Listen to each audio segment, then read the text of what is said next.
মাঝখানে হবে তো।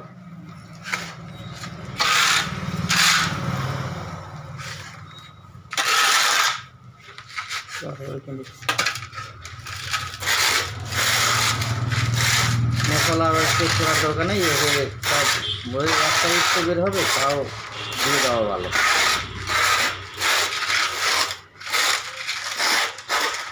আচ্ছা ঢুকে গেছে, আচ্ছা ওই ছোটো মশলা বাটাতে, আর নাহলে মাঝখানে দিকে কাটি না। 5টা বানান 6টা বানান অসুবিধা নাই কিছু। এই হেভি মেশিনের এটা একটা গুণ আছে যে 4টাও করতে পারেন আবার বেশিও করতে পারবেন। এই মেশিনে সারাদিন 5,000 ইট বের করবেন, বের করতে কোনো অসুবিধা হবে না। দেখাতে গেছে